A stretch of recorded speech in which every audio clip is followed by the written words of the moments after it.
Welcome back. It is Monday, August 21st, and the MLB. Our four favorite picks are on the way. It's Austin, joined by Logan. Let's recap yesterday, a 2-2 day. That's about as even as it gets. Our two hit parlays absolutely smacked. They got it done pretty easily. Now, our two base props, silver lining, both of them didn't get it done. Silver lining is that each got a hit. So if you somehow parlayed all six of the hitters we talked about to get a hit, you cashed out. And I know a couple people did, which is awesome. Trey Turner should have probably hit. He sent a scorcher down the line with like a 620 expected batting average as third baseman, made a good play. Just sometimes how it's going to work out. Either way, let's bounce back today. Let's have a 3-1, 4-0 day, hopefully. And we're going to dive right into the picks. Logan, I know you're going to a hit parlay because I feel like the base props are just, sometimes you get lucky on them, sometimes you don't. But hopefully we can get all these guys to get a hit because you got a hit parlay. Where are you going today?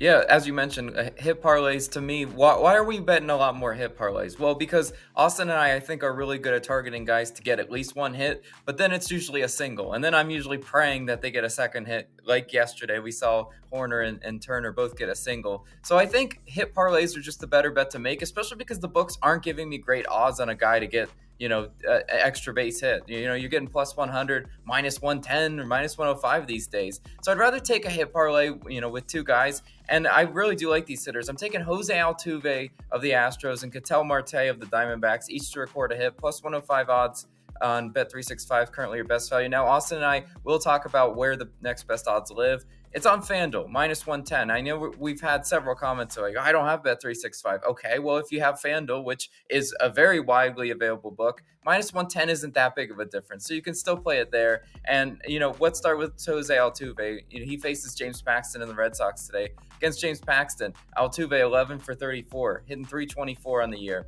Really solid batting average for Jose Altuve against Paxton because he's going to see him. And at home, Jose Altuve, we know he's one of the best hitters at home, hitting 300 this season. And against lefties specifically, who James Paxton's a lefty, Altuve's hitting 281 this season. Now he faces, obviously, Paxton, who's given up a lot of hits. If you go back in his game log, he's given up a lot of hits in his last four outings. He has an 11.81 hits per nine ratio in those games. I mean, gosh, hovering near 12 hits per nine. I mean, you're giving up a lot of hits. Sometimes James Paxton's game is to give up the hits, but just hopefully not to give up the runs. I don't care about runs. We just care about hits in this one, and Altuve should have his chances there. And even when Paxton comes out, because he probably won't pitch that late into this game, Boston's bullpen, 27th in bullpen ERA at a 6.27 bullpen ERA in the month of August. So you just look at them. They just haven't been that great of a bullpen. I don't really trust them to be able to hold Altuve hitless. So I do like him as a first leg. And then the second leg of this parlay is Ketel Marte of the Diamondbacks. Now, he's not usually a guy Austin and I target with these hip props. Like, if you look at Austin's guys today, yeah, those are all the guys we normally pick. But Ketel Marte is hitless in his last three road games in San Diego, and I think this is actually a really good spot for him to get back on track. Back at home, he faces Jordan Montgomery and the Rangers. So you can kind of see he is a bit of a streaky hitter, but against Jordan Montgomery, he's seen him before and he's seen him well. He's 2 for 3, batting .667 against Jordan Montgomery. So limited sample size, but he picked up his pitch as well. The books also expect Jordan Montgomery to go deep into this game. His outs recorded line is like a 18.5 juice to the over. So they're expecting bare minimum 6 innings pitched. He probably will go into the 7th. And third time through the order, Jordan Montgomery allows a 276 opponent's batting average. Marte will have his chances in this one to get hits, especially against Jordan Montgomery specifically. If we look at the pitch mix for Montgomery, sinker, change, and curveball, we look at Marte's batting average. Being a primary sinker pitcher is good against Marte because Marte's hitting 348 against the sinker this year, 224 against the changeup, and 293 against the curveball. So Ketel Marte should be, able to get a hit against a sinker ball pitcher. He's going to probably see him most likely 3 times because he does bat in the 2 spot. So I do think he'll have a really good chance. And when Austin and I always mention sprint speed, guys who are fast who could beat out an infield single. Yeah, Ketel Marte, one of those guys. He is pretty quick. Hopefully he can get it done for us. But Austin, where are you going today?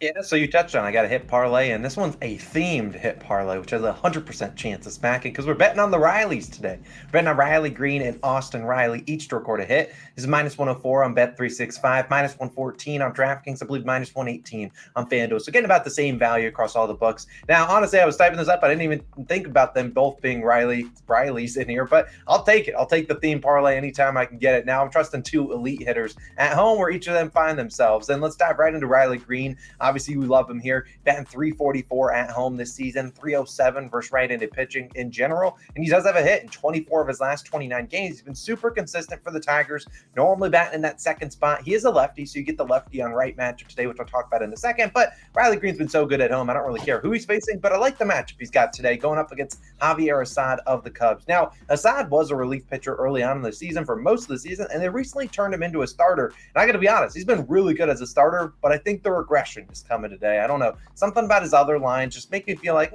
something's going to go wrong today for Javier Assad against the Tigers offense that is very hit or miss. You never know what you're getting. Riley Green's normally the one consistent guy in here. Kerry Carpenter's been really consistent recently too. But you look at Javier Assad, the pitches he's going to throw, 38% cutter, 26% four seam, 22% sinker. You look at Green's expected batting average versus those pitches, 392, 294, and 308. You see great splits for all of those three pitches. He's going to see Assad probably three times because he's batting second in the lineup. If he doesn't see him three times, then something went wrong with Assad, and so he's out of the game earlier than that. And then he goes to the rest of the Cubs bullpen, which I'm confident Green can get a hit against. And look, Javier has struggled versus lefties a little bit worse, 240 batting average to lefties compared to just 221 to right-handed pitchers. Assad struggles with the swing and miss, 7th percentile whiff percentage, 5th percentile in chase rate. If there's any kryptonite, if you will, to Riley Green, sometimes he will strike out. He'll chase at some pitches, but Assad hasn't been getting those chases. I think Riley Green will put one in play, and I think he can easily get us a hit. It could be in his first time bat, second, third, fourth. I don't care how he gets it done. We're counting on you, Riley Green. Now, the other guy, Riley, is a COS Hall of Famer, Austin Riley, and whenever he's at home, feels like we just want to load him up into our hit parlays because he's been so good at home. Just like Riley Green, this is a guy hitting 306 at home, hitting 304 in general in August, and he has a hit in 14 of his last 15 games at home. I'll take my chances here. He's also got a good matchup. He's 8 for 18, 444 lifetime versus David Peterson of the Mets, who's projected to start. And Austin Riley has a great track record against the Mets this season, hit 366 versus this team. So while Peterson likely not going to go in as long as most starters because he's not really efficient with his pitches, I still think that Austin Riley will get a hit, whether it's against David Peterson or it's against a really bad Mets bullpen that has struggled as of late. Riley basically at home, he's like an auto bet for me. He hasn't getting the 2+ bases, which is why you don't see me betting 2+ bases for him here, but still, I think he'll get his chances. You look at Peterson, the pitches he's going to throw, you see a lot of sinker, four-seam, changeup, slider, and curveball. You look at Austin's expected batting average, 343, 226, 271, 216, 363. Pretty good splits here all around the world. Peterson likely is going to not have to pitch to a guy like Austin Riley because I would consider Ronald Acuna, but Acuna is getting walked like it's going out of style when he sees Peterson. He has like 5 walks and like 11 or 20 plate appearances. That's why I'm not on Acuna today. I like Austin Riley. I think he has to pitch to him. Can't afford to walk him here. And like I said, he could get it done against Peterson, who has great splits against. He can get it done later on in the game. I don't care how Austin Riley gets it done. But Riley Green, Austin Riley, we need a hit out of both of you fellas. And I certainly think he can get it done. But Logan, you got a game pick. Sort of. I'll let you touch on it right now. Yeah, I do have a game pick, and this is probably the first one that we've ever bet on this channel of the first 7 innings team total. But I'm taking the Oakland Athletics first 7 team total over 3.5 plus 110 odds on DraftKings. Now, other people make this type of bet. You just don't see Austin and I normally make this type of bet. If you're on like Twitter, things like that, you'll see first 7 team total. Now, this is a DraftKings exclusive bet. That's why we're getting plus 110 odds on DraftKings. It's a DraftKings exclusive bet, and they're the only ones that can tail this bet.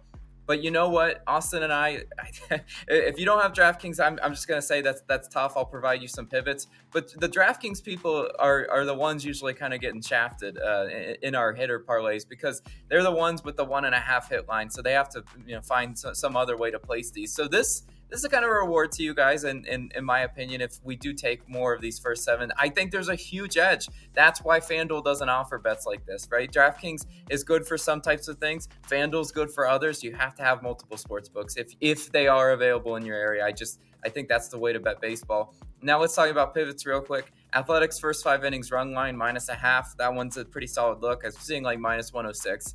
On FanDuel for that one. That's okay. A's money line if you want to pay the juice. Look, I really just think the A's win this game, right? You wake up and you look at this game and you're just like, wow, hello, like public underdog is the Royals, and it's just the Royals heavy. Everyone loves the plus value they're getting there. And you see a poverty A's team, and the line just looks so suspect in this one. Also, you look at the full game team total; it's set to 4.5 at the same odds as the first 7. I'd rather just take the first 7 because there's a chance they don't bat in the 9th inning, especially if they're leading, because they are the home team. So I just think we're getting an edge all around. And let's talk about the line, right? Because the 34-90 poverty at Oakland Athletics find themselves as a very solid home favorite today. Look, they're not just minus 110 or minus 115. They're like seeing over minus 130, which is just crazy. I'm not paying the minus 130 juice personally on their money line, but I think this bet gives us a great, kind of hedge on that, because they probably have to score 4 runs to win this game. They face Tucker Davidson starting for the Royals, 6.39 ERA and a 1.68 whip. Tucker Davidson, one of those guys that just if he does give them some length in this game, auto fade. I would love that, because he's just not a great pitcher. He's a journeyman pitcher for a reason. 9th percentile in expected batting average, 32nd percentile in expected slugging. He gives up hits and runs left and right, and we just haven't seen a whole lot of him this year. He's likely probably going to be the opener, and he could go deep. That wouldn't surprise me, because I honestly don't know what the Royals' plan for him today is, because this is going to be the first start of the year for him. He normally, if you're looking at his game logs, he's a 1, maybe 2 innings pitch type guy. But even if it's a bullpen game, I still like the matchup that the Royals are providing, because the Royals are 24th in bullpen ERA in the month of August at a 5.43. Austin and I know this. There's a lot of just really suspect bullpen arms in the Royals, team, Carlos Hernandez, etc. Like guys that if I see come out, I'm like, okay, there should be run opportunities there. And I know what you're gonna come out and say. I'm not betting on the A's, and you don't have to, right? There's no gun to your head on this pick. But the A's bats looked miserable in their last series versus Baltimore. They were out of those games before they even started. And it's hard to kind of focus yourself when you look up the scoreboard and you're down 7-0 right out of the gate. So I don't really fault them for what their pitching couldn't do in that one. Their hitting obviously wasn't there. But in the month of August, the A's, 26th in batting average. So they're not dead last, right? That's the positive spin I can kind of put on it. But even though they've been bad in their recent home series against Baltimore, all you got to do is look back to their series versus St. Louis and see what they're capable of, because they hit this over in 2 out of 3 of those games. So we know when Oakland actually does have some of the offense clicking and the matchup's favorable, they are able to put up some runs. They're a capable offense, and I don't see why the odds makers would favor them so heavily unless they saw a clear advantage over the Royals pitching today, because Paul Blackburn, good pitcher, right? Well, he's a guy I would back, but he could go out and pitch a masterclass. It doesn't mean anything unless he's getting some run support. I think that's kind of what the books are building into this line. They know he'll pitch well, and they also know that he'll get some run support, and I think he will get plenty of runs against that Royals bullpen or whatever type of game they go. Tucker Davidson doesn't really matter to me. I think the bats show up today, and I think the Oakland Athletics give us a chance at this bet. I do really like the value we're getting on it. But Austin, what else you got for us today? Yeah, Logan, I love the pivots. I love the pick here today too. I don't know necessarily we're not going to do a first 7 innings team total bet every single day, but when there's value, we got to point it out to you guys, and hopefully that one smacks. And I forgot to mention at the top of the show, we have another Dimers hit parlay. Although we do have 3 hit parlays, which we'll talk about the third in a second. We also consider all 3 of these guys. They were just a tad juiced on a couple bucks, but we're going to combine them into a Dimers hit parlay. Go check it out. Top link in description. I think we've hit 7 of our last 9. We faltered on Friday, but we've been scorching on those, just like regular hit parlays. Hence why we're doing 3 in this video, because we've been really good on these. But for the third and final one of the day, we're going to go to 2 guys, arguably Logan and I's favorite players in the league. We're going to Trey Turner and Bobby Witt Jr., each to record a hit parlay, plus 108 on Bet365. The best odds I could see is going to be minus 120 on FanDuel. Now, for the DraftKings people like Logan Touchdown, you normally get the over 1.5 hits line. You'll never see us bet an over 1.5 hits line unless we're maybe doing it for like half a unit for 2+ hits, just to kind of do like some sort of, ladder or step up type thing. We're not going to bet over 1.5 hits for one of these sort of plays, which is why, sometimes those people have to bet different same game parlays. In this situation, I would do a same game parlay, have both these 2 hitters. You need a juice reducing leg. I like the Phillies plus 5.5, one of the bigger juiced ones. I also like the A's plus 5.5 for the reasons Logan touched on. I won't see either of the Phillies or A's losing by 6 or more runs. But let's talk about about Trey Turner because, yes, he did hurt us yesterday. He's a COS Hall of Famer. Hurt us yesterday for 2 bases. Obviously, he's got still robbed of 1 hit, which should have been, his 2+ hits. But either way, still confident with him coming back to home. I think he can easily get it done. He's still a guy that's been getting hits in his games, just whether or not he gets the 2 hits that he needs for 2 bases, just hasn't been getting those extra base hits minus that, 2 home run game. But let's talk about Trey because he does have a hit in 10 straight games at home. Batting 270 at home this season. And despite this being a down year, much better at home than on the road. And he's hitting 360 over his last 15 games. He's still been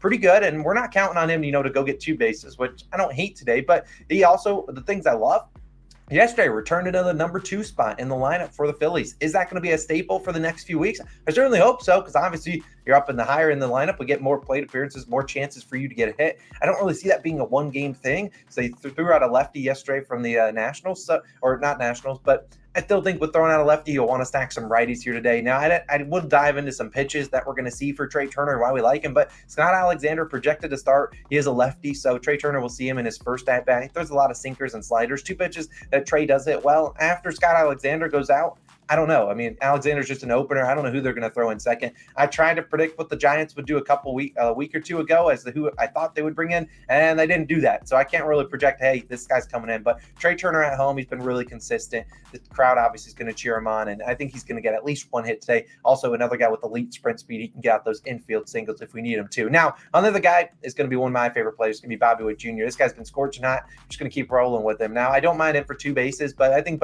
Paul Blackburn's a very solid pitcher. So I could see maybe Bobby Witt Jr. just getting a single here today. If he wants to go get 2 bases, go for it. Bobby Witt Jr. back 281 on the season, 382 in August. It's the guy facing Paul Blackburn, like I talked about, 280 batting average allowed to right into batters this season. And just like Trey Turner, Bobby Witt Jr., why do we target him? 99th percentile in sprint speed. This is a guy, if he has weak contact, you're going to have to make a really good play to throw him out. This is a guy that's running down the line, sprinting as fast as basically anyone in the league. I think like the 5th highest sprint speed in the league. I think Trey Turner's 4th. Maybe they're flipped around. They're right at the top for the league. You also look at what we're going to see from Blackburn. It's the guy throwing 31% sinker, 26% slider, and 25% cutter.